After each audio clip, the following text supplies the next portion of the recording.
مسجد مسجد نبوی ہے،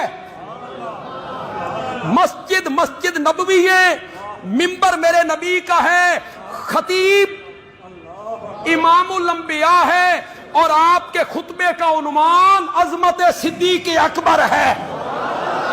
میرا نبی خطیب ہے، مسجد نبوی ہے، خطبے کا عنوان کیا ہے؟ عظمت صدیق اکبر ہے۔ وہ جو سسکیوں کے رونے کی آواز میرے نبی کے کان تک پہنچی تو میرے نبی نے فرمایا جس کسی نے مجھ پر کوئی احسان کیا ہے میں اس کے احسان کا بدلہ اتار چکا ہوں۔ حضرت عثمان نے مجھ پر احسان کیے، میں نے ایک بیٹی نہیں 2 بیٹیاں اس کے نکاح میں دیں۔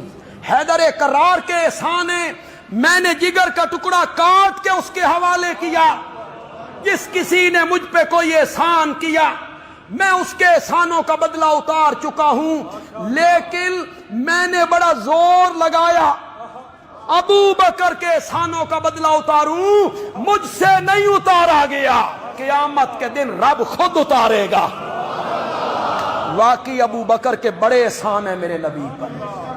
آمن الناس بر مولائے ما، اسی کو میرے نبی نے کہا تھا امن الناس۔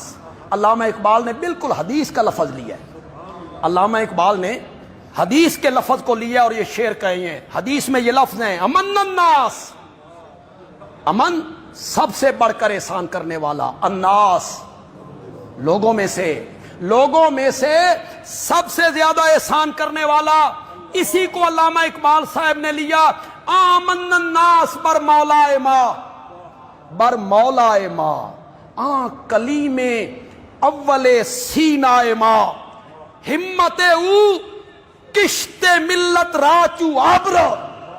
خدا کے لیے میرے اشارے کو بھی سمجھنا ہے اور ان لفظوں کو بھی سمجھنا ہے جو علامہ اقبال نے کہے، ہمت او کشت ملت راچو آبر، ثانی اسلام و غارو بدرو قبر، ثانی اسلام و غارو بدرو قبر، آمن الناس بر مولائے ما کلیم اول سینائے ما۔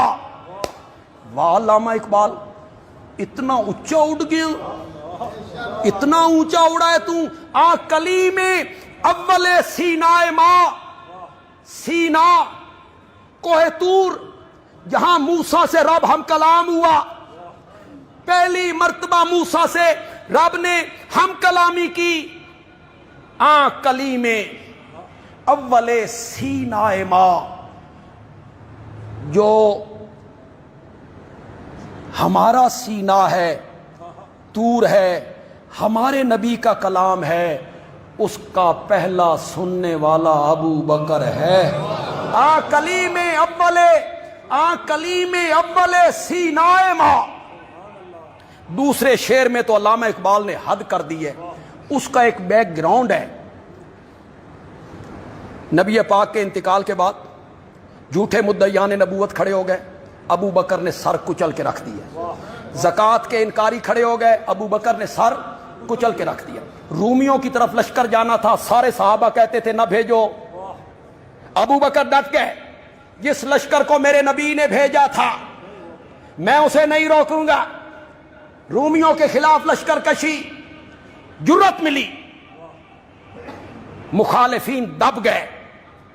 مسلمانچ بڑی قوت ہے، اے محاذوی تے، اے محاذوی تے، اے محاذوی۔ مسلمانوں کو حوصلہ ملا۔ علامہ اقبال اس طرف اشارہ کرتے ہیں، علامہ اقبال نے شعر کہے، اس کی تشریح میں کرتا ہوں۔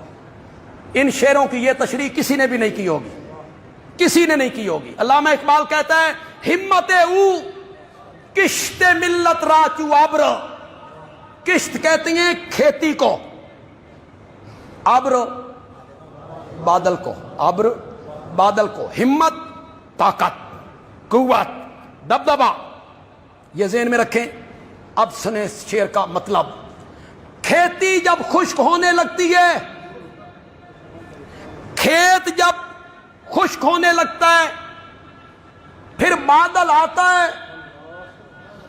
پھر بادل برستا ہے، کھیتی لہلہانے لگتی ہے، پھیلنے لگتی ہے، پھولنے لگتی ہے، سبزہ اگتا ہے۔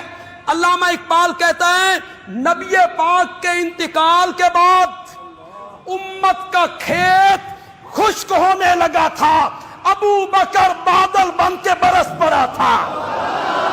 ہمت او کشت ملت راچو آبرو، ثانیے اسلامو غارو بدرو کابرو۔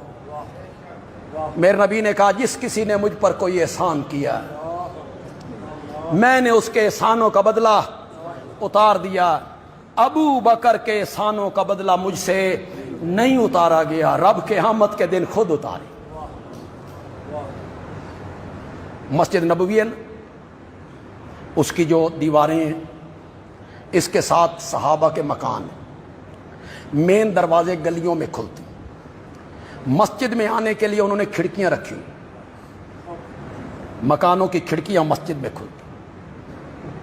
بخاری میں اسی خطبے میں میرے نبی نے ان کھڑکیوں کی طرف اشارہ کیا، لا تبقین خوخۃ فی المسجد، یہ ساری کھڑکیاں بند کر دی جائیں، کسی مکان کی کھڑکی مسجد کی طرف نہیں کھلنی چاہیے، الا خوخۃ ابی بکر، ایک گھر کی کھڑکی کھلی رہے گی، اور وہ کس کا گھر ہوگا؟